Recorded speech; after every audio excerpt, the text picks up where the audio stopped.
13 minutes past 7, it's time for Morning Live Business. Now, America's President Barak Obama will be at the White House for another 4 years. Yesterday's election victory was welcome news, not just in the US, but also in Africa, where his Kenyan roots have endeared him to millions across the continent.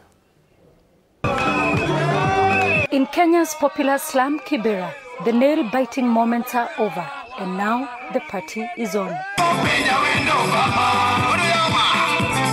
Obama's victory is Kenya's victory, according to those we spoke to. Excitement is all about that Obama has won and the fact that he's a Kenyan origin.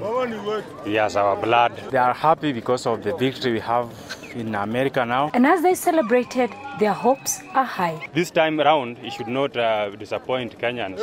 He should also visit us. What I know is going to come in Kenya very soon. Nights of vigil and prayer in his father's village of Kogelo have paid off. For them, it was 2008 all over again.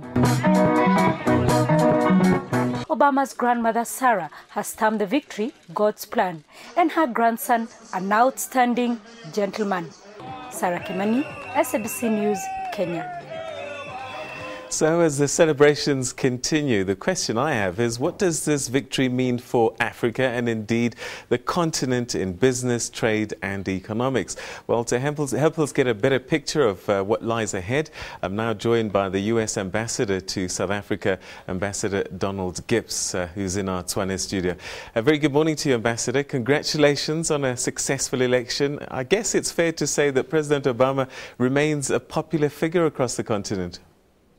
Yes, I think he does. It was wonderful looking at that footage. I've spent time there in that village with Sarah, and it's an amazing thing to see and very exciting. So what does his victory mean for business and trade in South Africa and indeed the rest of the continent? I think it's a huge opportunity to build on what we've been doing over the last 4 years. In South Africa, we had over $21 billion of trade last year, and good trade in goods and services two-way between the two countries, which was a record, and I think we can expand on that. My hope is that this election will give us 4 more years to solidify all the work that we're doing, extend it, and increase trade through AGOA, which is our program that allows 98% of goods from South Africa to go to the United States free of duty and tariff. All right, so we're quite far down the line with the AGOA agreement then. Yes, you know, it'll come up for renewal in 2015, so it will depend on what our Congress decides to do. But when Secretary Clinton was here, she said we're going to work for a renewal. I do think it's important that South Africa also look for ways to make the business environment friendly here so that U.S. companies can come invest and help grow South Africa at the same time. All right, so we're talking about trade a lot. Are we going to see foreign direct investment, perhaps, I don't know, plants and, you know, huge infrastructure being put into South Africa from the US and US companies, do you think? I think there's a great opportunity for that. It's a two-way street. In other words, we need help from the South African government in making sure that the rules are clear, it's a level playing field, and that there's an opportunity for American companies to come in. But I still think that South Africa is viewed as the gateway to the continent.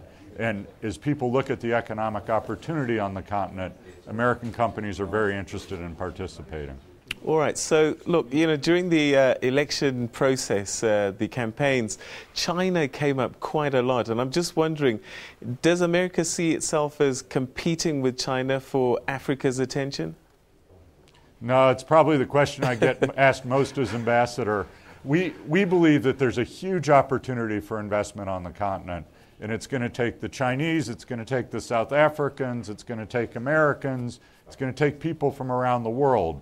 I think it's critical that there be a level playing field so that all of that investment can come in on equal terms, that we drive out corruption, that we create opportunities that allow U.S. companies, Chinese companies, Indian companies, and South African companies to come in and invest. All right, so just to wrap up, what's your message to businesses in South Africa waking up today in a new 4-year term for President Barak Obama? What should they be taking note of? Well, I hope some of them will also think about coming to invest in the United States. We have Sasol and Nando's and a number of South African companies that are looking or have invested in the United States. I hope they'll participate. But I think there's a bigger message too, which is this was a huge victory for citizens around the world who believed in what President Obama said. And I think in his speech, the thing he pointed out was he can't do this alone. He called on citizens to engage in self-governance and to help for the fight for things that they believe in. I think that's just as true in the United States as it is in South Africa. All right. Once again, congratulations on a successful election process, and good luck for the next 4 years. Thank you very much for joining us on this day, Ambassador Gips. Thank you for having me. It's wonderful to be on the show.